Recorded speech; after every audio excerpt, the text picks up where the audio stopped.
आपका डेफ देखता हूँ तो मुझे आपके डेफ में ईमानदारी की कमी दिखाई देती है। आपका डेफ ये समझाता है कि आप 13 साल की उम्र में आपका स्कूलिंग हो जाता है, मतलब आपकी हाई स्कूल हो जाता है, 15 साल में आप 12th कर लेते हैं, 18-19 साल होते होते आप नौकरी में पहुंच जाते हैं। बिल्कुल जीनियस लोग ऐसा कर सकते हैं, लेकिन सामान्यतः जब ऐसी अंक दिखाई देते हैं तो लगता है कि आप ईमानदार सूचनाएं नहीं दे रहे हैं। आपकी वास्तविक जन्मतिथि क्या है? सर मेरी वास्तविक जन्मतिथि 1995 फरवरी 20 दिनांक 20 ही है, 20 फरवरी 1995 ही है। मैंने प्राथमिक जो शुरुआती जो मेरी शिक्षा थी वो जो प्रथम और द्वितीय कक्षाएं होती थी वो गांव में हो गई थी।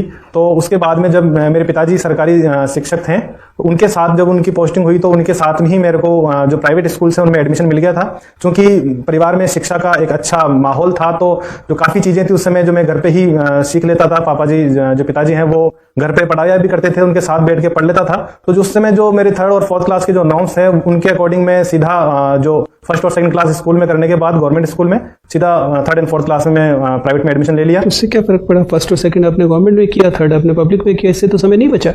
सर फिर आप ये 2 साल कहाँ से लाए अतिरिक्त? सर ऐसा नहीं है, जो जैसे अभी वर्तमान में जो उस समय जो प्राइवेट स्कूल्स का जो था कि पहले LKG पढ़ना था फिर UKG पढ़ना, तो उसमें करीब 2 या 3 वर्ष जो है वो आपने 10 साल की शिक्षा 8 साल में कैसे पूरी की? मेरा सीधा सवाल है, और आप उसे बिना मतलब घुमा रहे हैं। जो 4th क्लास वो मैंने नहीं पढ़ी, 4th क्लास में सीधे 5th क्लास में जंप किया है, 3rd क्लास से सीधे जो मेरे इसी बेईमानी की बात मैं कर रहा हूँ। आपके पिता शिक्षक हैं इसलिए वो प्रभाव डालकर आपको आगे क्लासों में ले गए। ये जो गैर ईमानदारी है ये आपके प्रशासनिक चीजों को कैसे प्रभावित करेगी? सर मैं पहले इसमें ये कहना चाहूंगा कि इसमें जो मेरी उस समय की जो क्षमता और योग्यताओं थी उनके परीक्षण के आधार पर ही मुझे लोग बहुत दक्ष होते हैं, बहुत अच्छे से काम करते हैं, इसके लिए वो अच्छी सी रिश्वत ले लेते हैं। तो आपकी क्षमताएं आपको बेईमान होने का हक तो नहीं देती है?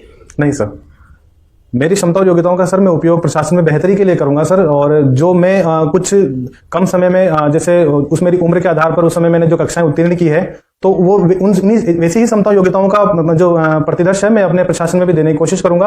और इसके लिए काफी समय बाद जैसे हम देखते हैं खेलों जो खिलाड़ी होते हैं या पुलिस विभाग में आउट ऑफ टर्म प्रमोशंस भी मिलते हैं।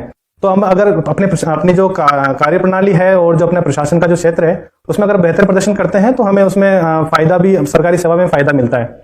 तो वैसे ही मुझे स्कूली शिक्षा में भी फायदा मिला सर।